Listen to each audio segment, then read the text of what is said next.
My son hadn't answered his phone in 2 long weeks, and a mother's gut knows when something is terribly, terribly wrong. But nothing, not a single nightmare, could have prepared me for the chilling sight that awaited me under my grandson's bed, a discovery that tore my world apart and revealed a darkness I never imagined. I can still feel it, that sickening knot in my stomach. I remember that day perfectly. I boarded the first bus to Chicago, a 3-hour journey that felt like an eternity. I didn't utter a single word, my eyes fixed on the blurring landscape outside, my heart a frantic drum against my ribs. I tried to tell myself to breathe, to calm down, but my hands wouldn't stop trembling, clutching that bus ticket as if it were my last lifeline. When I finally stepped off at the main terminal, the city was already swallowing the last light of day. I walked quickly, my pace urgent, toward the familiar gated community where Daniel, my son, lived with Matthew, my 8-year-old grandson.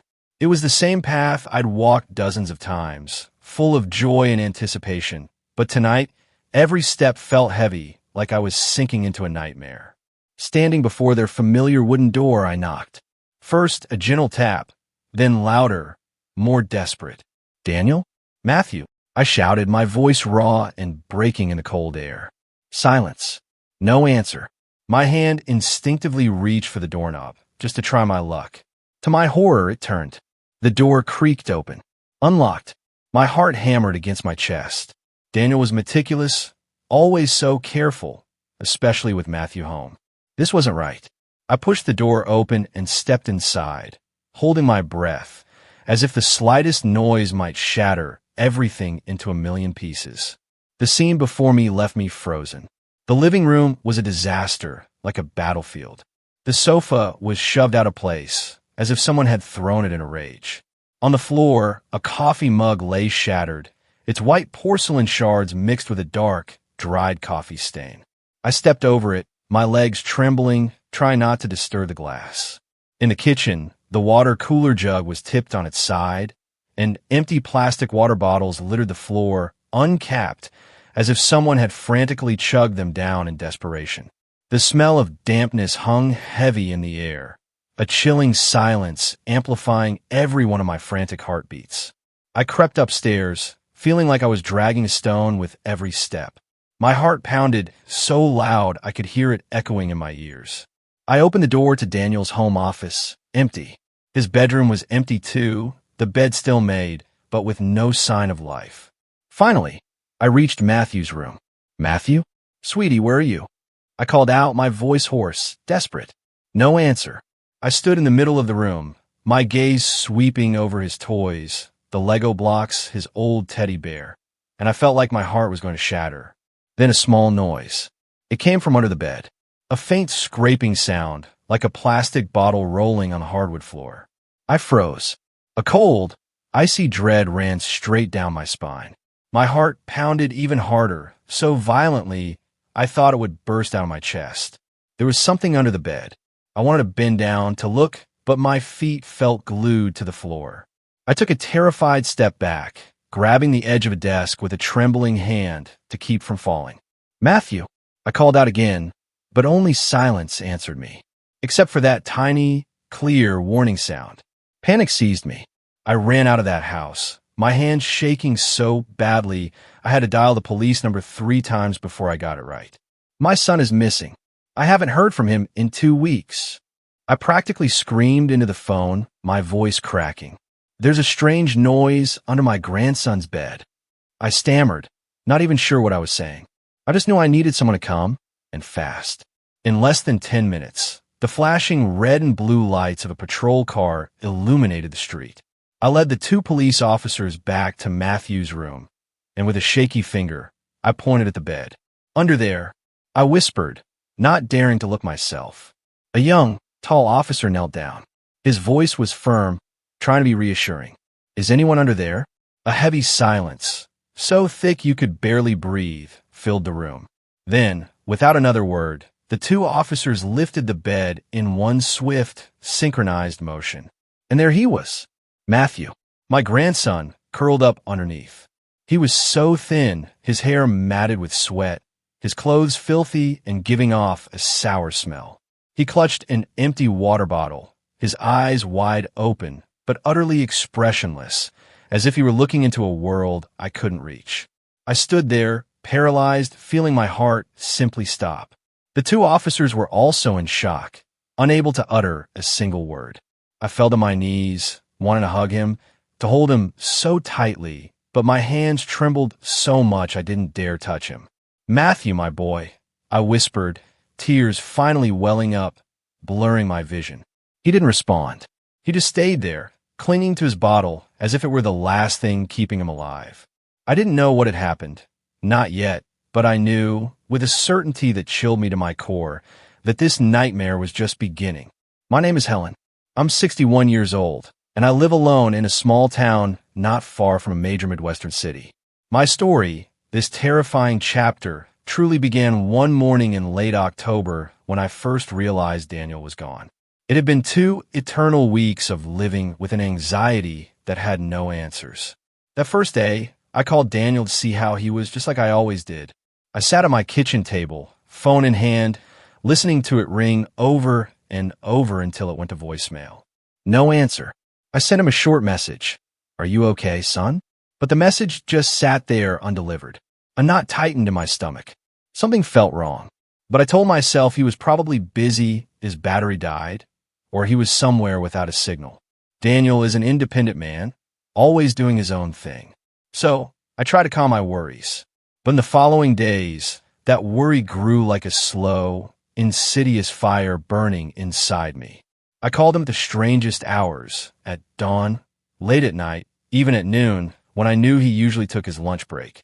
Always just silence. I left him voicemails, my voice trembling. "Daniel, where are you? Call me, please. I'm so worried."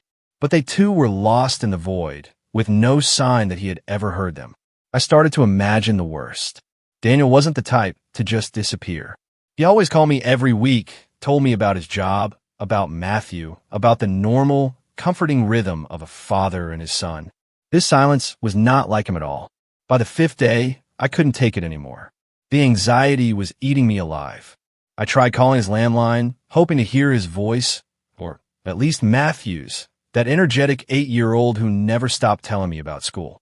But I only heard the phone ring and ring in an empty house until I hung up. I opened up the messaging app the kids use and wrote to Matthew. "Sweetie, where are you? Call Grandma." The message sent, but the read receipt never appeared. My heart sank.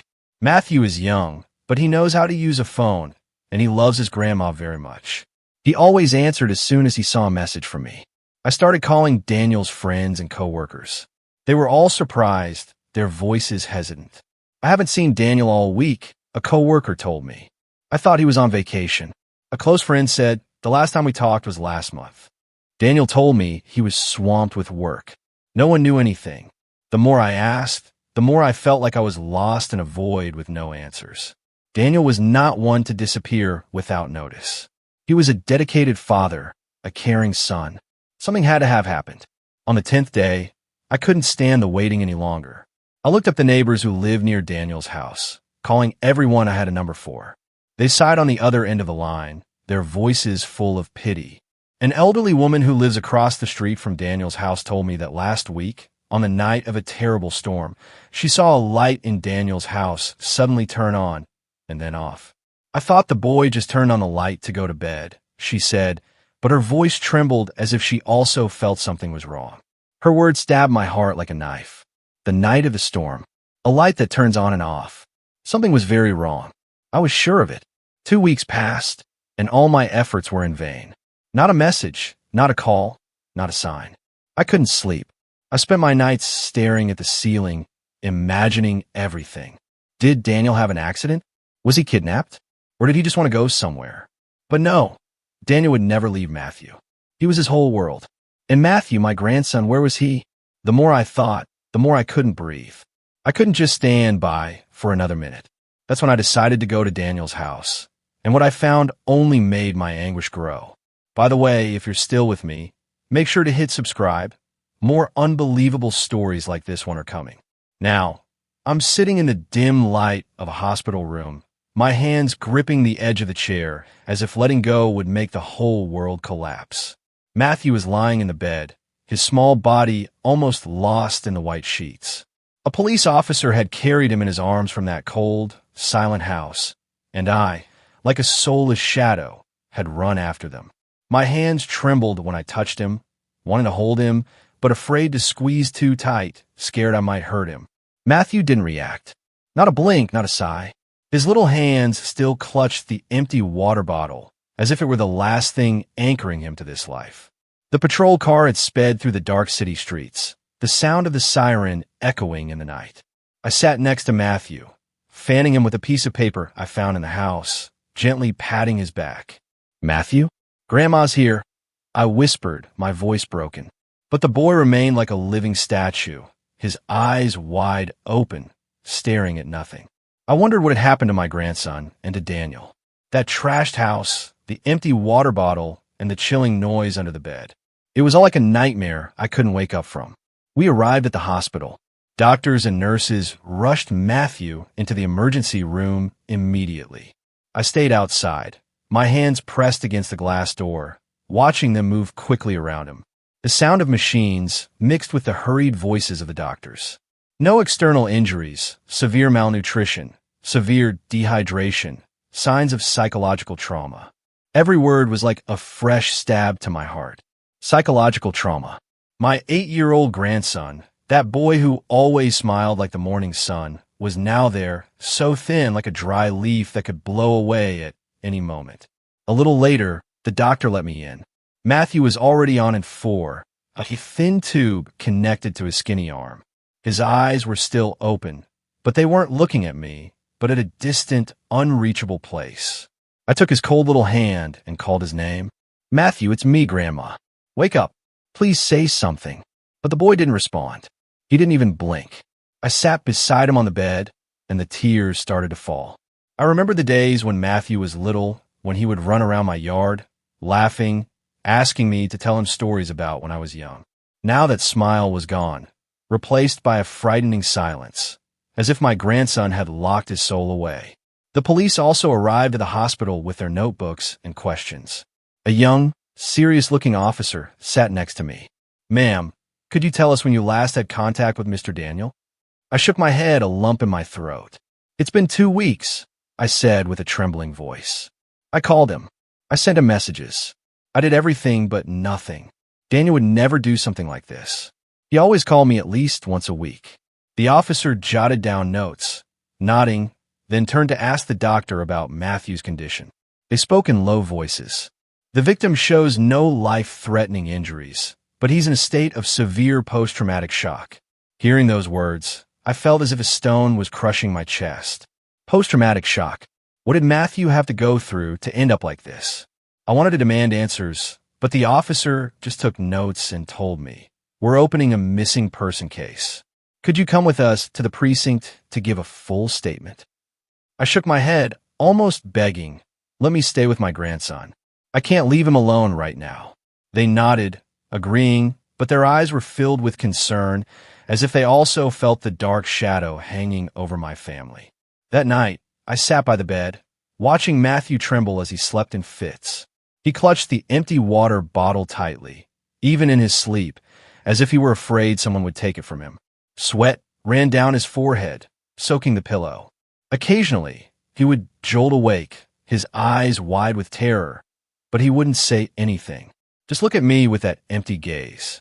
I wiped his forehead with a small towel, my hand trembling. "Grandma's here with you," I whispered, even though I knew he couldn't hear me. The doctor came to check on him, a middle-aged woman with a kind look. She put her hand on my shoulder and said softly, "Ma'am, the boy needs time. He went through a huge shock. Be patient. You'll see. He'll tell us what happened." I nodded, but inside I felt a terrible heaviness. Patience? How could I be patient when Daniel was still missing? When Matthew was here like a shadow of his former self? I spent the whole night sitting there, holding Matthew's hand, listening to his weak breathing. I remember the last time I spoke to Daniel on the phone. His voice sounded tired, but he still tried to laugh. "Mom, I'm fine. It's just that work has been a bit heavy." I didn't realize how heavy it was. I didn't ask more questions. Now, I blame myself. If I had paid more attention, if I had called sooner, would things be different? 2 days passed, and I didn't move from Matthew's bedside, as if taking my eyes off him for a second would make him disappear. Matthew was still there, small and fragile, his thin hands hugging a teddy bear a nurse had given him. I tried to feed him some broth, spoonful by spoonful, bringing it to his mouth, hoping he would eat something. Eat. Matthew, sweetie, so you can get strong and go home with Grandma. I whispered, my voice trembling. But the boy barely swallowed a couple of spoonfuls, then clamped his mouth shut, his gaze fixed on the ceiling. Every night was the same. Matthew had nightmares. Sometimes he would sit up suddenly in bed, his mouth open as if trying to scream, but no sound came out. I would hold him, rock him, and sing him the lullaby I used to sing to Daniel when he was a baby. But Matthew would just tremble, sweat drenching his forehead. I would wipe his brow, my hand shaking so much the washcloth would fall. I asked for a psychologist to come, a young woman with a very sweet voice.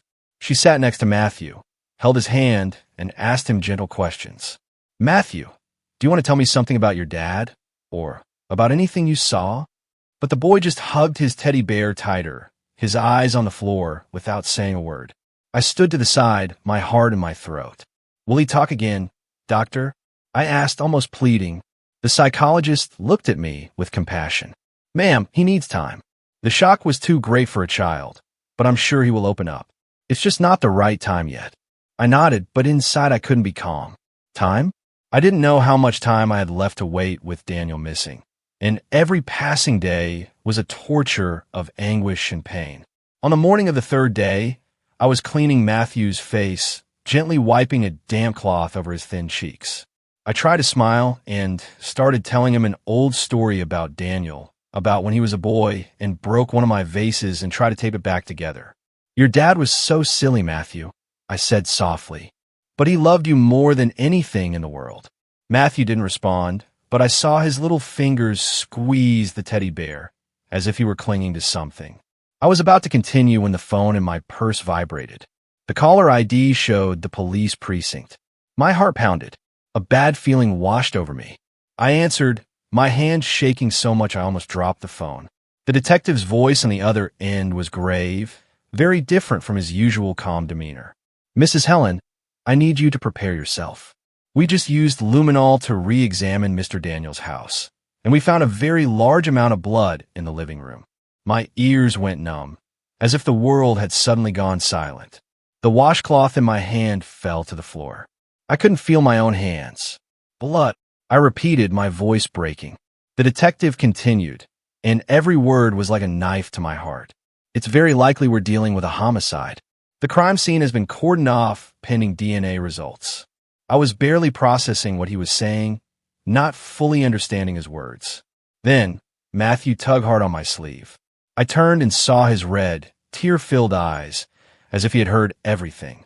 And then, after so many days of silence, Matthew burst into tears, a heartbreaking cry that shattered the calm of the hospital room. Dad, he's dead. He screamed, his voice weak, but full of pain, as if his entire world had just collapsed. I fell back into the chair, hugging him with all my strength as tears streamed down my cheeks. No, Matthew. No, it's not like that.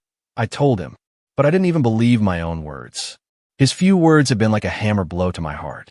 Matthew's cries were heard over the phone, and the detective said quickly, Ma'am, calm down. We're on our way to the hospital right now to take an initial statement. Please don't move from there. I didn't answer. I just hugged Matthew tighter, letting my tears soak his clothes. The nurses and doctors rushed in, surely alerted by the crying. A young nurse knelt down and put her hand on my shoulder. Mrs. Helen, stay calm. Let's take care of the boy. But I shook my head, holding Matthew even tighter. No, I have to be here with him, I said, my voice choked. I couldn't leave him. I couldn't leave him alone in this moment. Not after he had just said those horrible words. The doctor checked Matthew and gave him a mild sedative to calm him down. He slowly stopped crying, but his eyes remained red, looking at me with a pain I couldn't soothe. I stroked his hair, whispering, Grandma's here, Matthew. I'm not going anywhere. But inside, I felt like I was falling into an abyss. If Daniel was really... I couldn't dare to finish the thought. I remember the last time I saw my son, when he came to visit me, bringing me a sweet corn cake that I loved so much. "Mom, take care of yourself, okay?" he had said with his bright smile. Now that smile felt like a distant memory, erased by the detective's words and Matthew's cries. An hour had passed since the detective called about the blood in Daniel's house. Now, they were at the hospital with a recorder and a notebook. A young, tall, and slim police officer sat by the bed and said in a soft but careful voice, "Matthew, can you tell us and your grandma what happened?" I felt Matthew tremble in my arms, his thin little shoulders tensing up. He lowered his head, clutching the teddy bear in his hands as if holding on to something to keep from sinking. I stroked his hair and whispered, "It's okay, Matthew. Just tell us. Grandma is right here with you." I tried to make my voice sound calm, but inside I felt like I was on the edge of a cliff. I was scared of what he was going to say, but at the same time, I needed to know the truth, no matter how painful. After a few agonizing minutes of silence, Matthew nodded slightly, a movement so small it broke my heart. I held my breath, squeezing his shoulder, and listened to each of his weak, broken words, as if each one was a shattered piece of his soul. That night, it was raining really hard, Matthew began, his voice trembling, almost a whisper. I was playing with my Legos in my room, building a really tall tower that Dad said was the prettiest. And then the doorbell rang, many times. Matthew paused, looking at his bear, squeezing it tighter. I got curious and went to see. Dad was at the door, looking through the peephole, and his face was very tense. I'd never seen him like that. A chill ran down my spine. Daniel was always calm. He always knew how to hide his worries to protect Matthew. What had scared him so much? Matthew continued, his voice getting quieter. Dad turned around and saw me standing there. He ran to me, knelt down, and whispered, "Matthew, get into the bed quickly. Don't come out until I call for you. You hear me?" I was scared, but Dad pushed me toward my room in a hurry. I got under the bed, and Dad even pulled down the comforter to cover it so no one could see me. I pictured my little boy, only 8 years old, huddled under the bed in the dark, not knowing what was happening, and I felt my heart ache. Through a little gap in the comforter, Matthew continued, I saw my mom come in with a very tall man. That man's face was very cold. He didn't say anything. He was just standing there with his arms crossed behind my mom. I was frozen. Jessica, Matthew's mom, Daniel's ex-wife. I never thought she would come back, or rather, that she couldn't come back after everything that had happened. Matthew trembled, and his voice broke. My mom looked all around the room and asked, "Where is Matthew?" I got so scared. I thought she was going to find me, but my dad told her in a calm voice he went to his grandma's when the winter break started. I knew Dad was lying, but I didn't dare to move. I felt hot tears roll down my cheeks. The police officer didn't stop writing, his expression serious, but I saw his hand pause for a moment when Matthew continued. Then my mom started yelling at him. She was asking Dad for money. She said something about a debt that Dad had to pay if he didn't want trouble. But Dad shook his head and wouldn't give her any money. He told her she had gone too far, that she had bothered him enough. Hearing that broke my soul. Daniel had tried to escape Jessica's shadow. He had tried to build a new life for himself and Matthew. But she had come back, bringing trouble with her. Matthew stopped, breathing heavily, as if the memory was dragging him back to that night of terror. I rubbed his back and whispered, "Take it easy, sweetie. Grandma is here." The boy took a deep breath and continued, "Dad, my mom and the tall man started fighting really bad. My mom was screaming, and the other man got closer, saying something like a threat. I didn't hear it clearly, but I saw him push my dad. Dad stumbled back, and then he pushed him harder. Dad fell and hit his head on the corner of the table. There was a loud thud, and red water started coming out. Matthew trembled uncontrollably, hiding his face in my chest, and burst into tears. I saw Dad lying there, not moving. I wanted to come out. I wanted to call him, but I was scared. I was so scared. I hugged him with all my strength, and my tears soaked his hair. The image of Daniel falling replayed in my mind like a nightmare. The police officer in front of me stopped writing and looked at me with compassion. "This statement is very important, Mrs. Helen," he said in a grave voice. "We're going to investigate this as a possible homicide. The boy has been very brave." I nodded, but inside I felt an emptiness that nothing could fill. Matthew kept crying. His sobs were like knives in my heart. I looked at the officer and said with a choked voice, "Are you going to find her? About Jessica and that man?" He nodded firmly.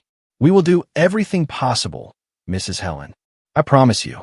When the police left, I stayed there, hugging Matthew, feeling the shadow of tragedy that had just fallen upon my family. That night, after the police left, I couldn't sleep a wink. Matthew's soft sobs echoed in the room like stabs to my heart. He moved his lips, calling for his dad in his dreams, in a voice so faint I had to lean in close to hear him. Every time he did, I would gently wipe his face with a warm cloth, hoping to soothe even just a little the pain he carried. But as I touched his cold skin, old memories came rushing back, hurting as if someone were pouring salt on a wound that had never truly healed. I remembered Daniel when he was in his 20s, his career just beginning, his eyes full of faith in the future. I remembered the pride with which he introduced me to Jessica, with a smile that shone like the summer sun. "Mom, this is Jessica," he said, his voice full of pride. "She's going to be my wife." Jessica, back then, was a good girl, a bit clumsy, but always trying to do things right. She would blush when I taught her how to cook, and I remembered thinking, yes, this girl is good. She's going to make Daniel happy. The whole family loved her, not just for her warm smile, but for the way she looked at Daniel as if he were her entire world. Then Matthew was born, and it was as if a new light had been lit in our family. I still remember the day I took him out for a walk in the yard with Matthew nestled in my arms, his round little eyes looking at me with a grin from ear to ear. The neighbors would joke, "Mrs. Helen, you look 10 years younger." I would laugh, my heart full of joy. Daniel and Jessica were still happy then. They would visit me often, bringing Matthew and their stories of their new life. I thought it would always be like this, that our small family would always be full of laughter. But then everything started to fall apart. I remember the day I got a call from Daniel. His voice sounded dull, tired. "Mom, Jessica, she got into some gambling trouble." I froze. I couldn't believe that good girl had fallen into something like that. The first time, Daniel quietly sold the car he loved so much, the car he had saved for years, just to pay off his wife's debts. I saw him sitting in the yard, his eyes red, but he still tried to smile. "Mom, I'll be fine. I just want to help her." I took his hand, wanting to say something, but I kept quiet because I understood that Daniel loved Jessica so much he was willing to do anything to save her. But things didn't stop there. The second time, debt collectors came knocking on my door, making threats because Jessica couldn't pay. I had to take out all my savings. It was the money I had saved for my old age, but I didn't hesitate. I just wanted to protect my family. "Mom, I'm sorry," Daniel told me that night. His voice choked. I didn't think things would get to this point. I hugged him and told him not to worry. That family was for supporting each other. But inside, I started to feel scared. Jessica was no longer the good girl she used to be. Every day that passed, she changed more. Jessica became irritable, capable of breaking plates over the smallest thing. I remember one time I went to visit, and I saw Matthew huddled in a corner, his eyes red because his mom had yelled at him just for spilling a glass of milk. Jessica was there, screaming at him, "You're just as clumsy as your father." I ran over and pulled Matthew away, trying to calm her down, but she just laughed bitterly. "He's my son. I know how to raise him." Those words were like a stab in my heart. Matthew didn't deserve to endure those fits of rage. I looked at Daniel, and I saw him consumed. His eyes, that once shone, now only reflected exhaustion and helplessness. Many nights Daniel would call me, venting through tears. "Mom, I can't take it anymore," he would tell me, his voice trembling. "Jessica is not the woman I fell in love with. I'm afraid she'll hurt Matthew." Hearing him broke my soul, but I could only console him. "Son, if you need me, I'm here. I'll help you." Finally, Daniel decided to divorce and fight for custody of Matthew.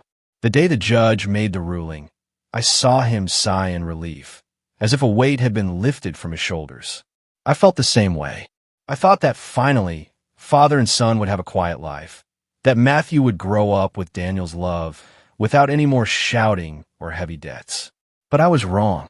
Barely half a year later, Jessica returned, bringing with her a much worse nightmare. The story Matthew told me about that stormy night, about how Daniel fell and lay motionless on the floor, kept replaying in my head. Jessica, the woman I once loved like a daughter, who was the mother of my grandson, had become a stranger, a cruel person. Sitting in the darkness of the hospital room, I watched Matthew sleep, and I heard him sob, his lips still moving to call for his dad. I made a promise to myself, Daniel, I will get justice for you. I will protect Matthew no matter what it costs. The next morning, the sun streamed through the hospital window, but it couldn't take away the chill I felt inside. I sat next to Matthew, watching him sleep soundly after the sedative.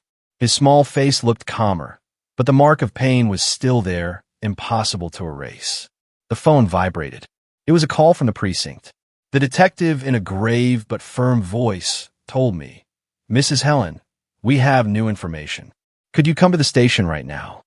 I nodded, though he couldn't see me, and I whispered to Matthew, "Grandma will be back in a little while. Be good. The nurse will take care of you." I entrusted my grandson to the young nurse, who I'd gotten to know over these past few days, and hurried out of the hospital, my mind in a mess. On the way to the precinct, I was on the bus, looking out the window, but seeing nothing but the image of Daniel falling in Matthew's story. I clutched my shawl in my hands, trying to hold back the tears. When I entered the briefing room at the precinct, the lead detective, a middle-aged man with a piercing gaze, was already waiting for me. He spread a large map on the table and pointed to several red dots marked around Daniel's house. "We have a new lead," he said, his voice confident. A neighbor's security camera recorded a suspicious truck on the night of the storm. I held my breath, my heart pounding as he played the video on the screen. The image was blurry and shaky due to the poor quality, but I still clearly saw a dark truck parked in front of Daniel's house. Under the dimmed streetlight, I could make out the shape of something long, covered with a tarp in the back. Minutes later, this truck drove away. The detective continued, pointing to another video. "We can't see the license plates clearly. They're blurry, but the model matches one used by a local loan shark gang." I clenched my fists, my nails digging into my palms. Matthew's story came back to me. Jessica and the strange man wrapping Daniel in a blanket, dragging him out of the house. That long thing in the truck. I didn't dare to think further, but the pain was like a sharp knife in my heart. A young officer standing beside him added, "We've already checked the recordings from nearby traffic cameras. The truck appears at a couple of points, but then we lose its trail on the outskirts. We're already coordinating with patrols to search for it." I nodded, but I felt my head spinning. "Are you sure that truck has something to do with it?" I asked, my voice trembling. The detective looked at me, his eyes full of determination. "It's circumstantial evidence, but very important, Mrs. Helen. We're not going to let any lead go." I felt a glimmer of hope, but at the same time, the fear of what they might find left me breathless. After the meeting, the detective suggested I go back with them to Daniel's house. I hesitated. I didn't want to face that place again, but I knew I couldn't run away. When we arrived, the yellow police tape was still blocking the door, a stark reminder of the nightmare that had occurred. The forensics team was working inside, carefully collecting samples, taking pictures of the scene. I stood on the porch, my gaze fixed on the dried coffee stain on the living room floor, where just a few days before I had entered and found everything destroyed. That coffee stain, along with the pieces of the cup, was like a scar that would never heal in my mind. Suddenly, an elderly neighbor, Mrs. Rose, approached, leaning on her cane, and whispered to me as if she were afraid someone would hear her. "Helen, on the night of the rain, I heard a very loud fight at Daniel's house. Shouting, the sound of furniture moving. I wanted to call the police, but I was scared of getting into trouble." The woman lowered her head, her eyes full of guilt.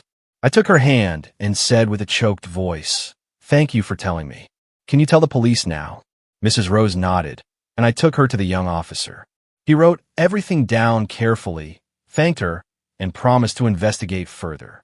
I watched Mrs. Rose walk away, my heart heavy. I blamed myself, wondering if I had arrived sooner, if things would have been different. Before we left, the detective gave me a gentle pat on the shoulder and said in a low voice, "We're going to find that truck, Mrs. Helen. Have faith." I nodded, but inside, I didn't know if I had any strength left for hope. I left the house. The sun was shining brightly, but my heart was cloudy, as if it were about to rain. A few days after hearing Matthew's terrible story, I received a call from the precinct. The detective's voice sounded as grave as ever, but with a hint of urgency. "Mrs. Helen, we found the address of the apartment complex where Jessica lived. Do you want to come with us?" I looked at Matthew, who was sitting on a hospital bed, hugging his teddy bear and staring out the window with a lost look. I didn't want to leave him, but I knew I had to go. If there was any clue about Jessica, about what happened to Daniel, I had to see it with my own eyes. "I'm on my way," I replied, my voice trembling. I again entrusted Matthew to the young nurse, caressed his hair, and whispered, "Grandma won't be long, Matthew. Be good. I'll be right back." The boy nodded weakly, but his gaze remained empty, as if he were in a place I couldn't reach. The alley leading to Jessica's apartment complex was in a forgotten corner of the city, where the peeling walls smelled of dampness and car fumes. I walked alongside two police officers, my steps heavy on the muddy path. My heart was pounding, not from exhaustion, but from the fear of what I was about to find.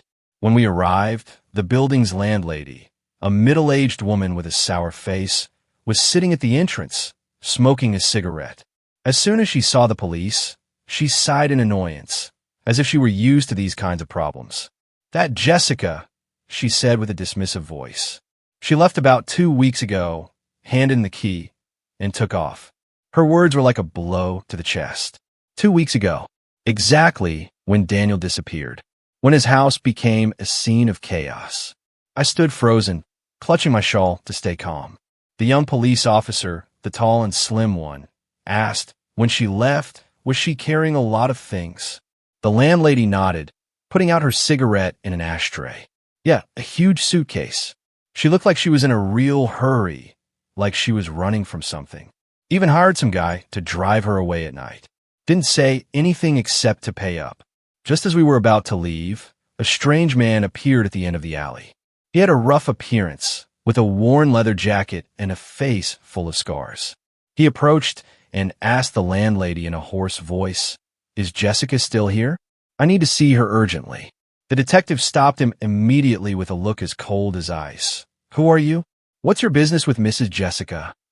The man stuttered, clearly surprised, and tried to back away, but the young officer held him. After a moment of nervousness, he sighed, his voice annoyed. "I'm Ramon," he said, "her loan shark. Jessica owes me a lot of money. She swore she'd pay me back in 2 weeks, but now she's nowhere to be found." The police and I looked at each other. No one said anything, but I knew we were all thinking the same thing. The moment Jessica fled, the moment Daniel disappeared, and now the promise of a large sum of money, it all fit together in a terrifying way. The young officer muttered, as if asking himself, why would she be so sure she'd have a large amount of money in 2 weeks if she was so desperate before that she had to seek out her ex-husband? That question was like a knife in my heart. A bad feeling grew inside me, cold and cruel, making me tremble. There was something darker behind all this, and I feared the truth was even more painful than I had already imagined. That night, I sat by Matthew's bed. The dim light from the hospital hallway illuminated his sleeping face. He was still hugging his teddy bear as if it were the only thing anchoring him to this world. I took his hand, feeling the faint warmth of his thin fingers, and tried to calm myself. But then, like a flash of lightning in the dark, a vague memory surfaced in my mind, making my heart race. Many years ago, when Daniel and Jessica were still happy, Daniel proudly showed me a life insurance policy he had bought. "Mom, I want to protect my family," he told me with his radiant smile. "If anything happens to me, Jessica and Matthew will have nothing to worry about." The sole beneficiary at that time was Jessica. And now, thinking about it, I realized that Daniel never mentioned changing the beneficiary's name after they divorced. That memory was like a stab in my heart. Could Jessica, with her huge debt and desperation, have set her sights on Daniel? For the insurance money? I started to tremble, not from the cold, but from a horrible premonition that was suffocating me. I looked at Matthew. I saw him sob in his sleep, his lips moving to call for his dad. I couldn't stay still for another second. The next morning, I called the detective, my voice trembling. I remembered something. Daniel had a life insurance policy, and Jessica was the sole beneficiary. Can you investigate that?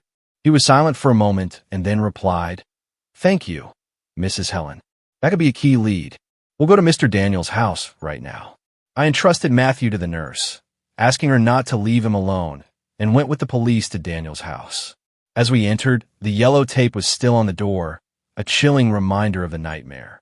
The forensics team had already left, leaving the house cold and silent. The detective took me and a young officer to Daniel's study, where he used to organize his papers. They rummaged through the file cabinet, checking every folder while I stood there, clutching my shawl, a knot in my stomach. After more than an hour, the young officer exclaimed, "I found it." He held a blue folder, opened it, reviewed it, and passed it to the detective. He glanced over it, then lightly tapped the folder against the desk and said with contained anger, "Here it is, the motive." I looked at the paper and saw Jessica's name printed clearly in the beneficiary section. My feeling was right. Daniel, out of love and responsibility, had unwittingly left the path clear for Jessica to take advantage. I sank into a chair, tears streaming down my cheeks. "Why didn't you change it, Daniel?" I whispered, my voice choked. "Why did you give her the chance?" The detective placed a hand on my shoulder and said gravely, "Mrs. Helen, if Daniel died in an accident, Jessica would receive all the insurance money. With that amount, she could pay off all her debts and live comfortably. This is likely the reason he disappeared." His words were like a hammer blow to my head. I clenched my fists, an immense rage growing in my chest. Jessica had become a monster, willing to take Daniel's life for money. I remembered her face when she was young, when she smiled happily next to Daniel, and I wondered what had made her change so much: ambition, desperation, or was she simply a person who had lost herself? That afternoon, when I returned to the hospital, the phone rang again. It was the detective. His voice sounded more urgent. "Mrs. Helen, we've just received news from the investigation team. They found an abandoned frozen goods warehouse on the outskirts, a place the Loan Shark gang uses for their illegal activities. We've already sent a special team there." I felt my heart pound like a war drum. "What do you suspect?" I asked, my voice trembling. He hesitated. "We're not sure, but it's possible that we might find some clue about Mr. Daniel." I sat by Matthew's bed. My hands were shaking so much I couldn't hold a glass of water. That night, when Matthew was already asleep, the phone rang once more. I answered, my hand shaking so much I almost dropped it. The police officer's voice on the other end was halting, as if he were choosing his words very carefully. "Mrs. Helen, we found a body, a man hidden in the frozen goods warehouse. We suspect it's Mr. Daniel." I collapsed, a lump in my throat, unable to say a word. My world fell apart. Daniel, the person I loved most, was now just a body in a cold warehouse. I wanted to scream that it wasn't true, but only tears came out. "Are you sure?" I whispered, my voice broken. "We need you to come and identify him," he replied, his voice full of pity. "But please prepare yourself." The next morning, I went with the police to the morgue, feeling a terrible fear clutching my heart. On the way, sitting in the back of the patrol car, I clutched my shawl and looked out the window, seeing nothing but Daniel's face. I remembered his smile, the way he would tease me when I burned the sweet corn cake. "Mom, if you open a bakery, I'll be your first customer," he would say, his voice cheerful. Now, that smile was just a memory, and I was about to face a truth I didn't want to believe. When the car stopped in front of the morgue, I got out, feeling like I was walking in a dream. The young police officer, the one who had been with me these past few days, put a hand on my shoulder and said softly, "Mrs. Helen, are you ready?" I nodded, though inside I knew I would never be ready. The door to the cold room opened, and a frigid air smelling of chemicals hit my face, making me shiver. The white sheet covering the gurney was slowly pulled back, and then I saw Daniel's face. Although it was pale, although it was changed by time and death, I recognized my son instantly. His thick eyebrows, his straight nose, and the lips I kissed so many times when he was a baby. He was still my Daniel. I burst into tears, falling to my knees on the floor, only able to say 2 words. My son. I wanted to touch him, to hug him one last time, but my hand was shaking so much I couldn't lift them. The young police officer helped me up, his voice full of sorrow. We are so sorry, Mrs. Helen. Please sit here. But I didn't want to sit. I didn't want to do anything but scream at the world why my son had to be gone like this. When I calmed down a little, the medical examiner, a middle-aged man with a grave voice, approached. He held a folder and explained, "The victim died from severe traumatic brain injury caused by a strong blow against a hard object. The time of death is estimated to be the night of the storm 2 weeks ago." His words confirmed what Matthew had told us about that terrible night when Daniel fell and lay motionless on the floor. I nodded, but every word he said was like a knife sinking deeper into my heart. "Thank you," I whispered, not quite sure why I was saying thank you. Maybe for the truth, as cruel as it was. The police didn't stop. They expanded the investigation, examining the truck that the security camera had recorded. The detective called me at noon, his voice full of determination. "Mrs. Helen, we found a blanket stained with red and a woman's jacket in the truck bed. The DNA results confirm the stain is Mr. Daniel's blood, and the jacket belongs to Jessica." I collapsed into a chair in the hospital hallway, my hands on my chest. All the loose pieces now fit together, forming a picture of the crime, so clear it was chilling. Jessica had really done it. She had taken Daniel's life. Using the statement from the loan shark we found at the apartment complex, the police quickly arrested the unknown man who accompanied Jessica that night. They invited me to the precinct to watch the interrogation from outside through a one-way mirror. The man with a rough appearance initially denied everything, grunting, "I don't know anything. I just went with her." But when the police showed him the evidence, Jessica's jacket and the blanket found in the truck, his face turned pale, and he started to sweat. The detective told him in a harsh voice, "Do you think we don't know? You helped her hide the body. Talk if you don't want your sentence to be worse."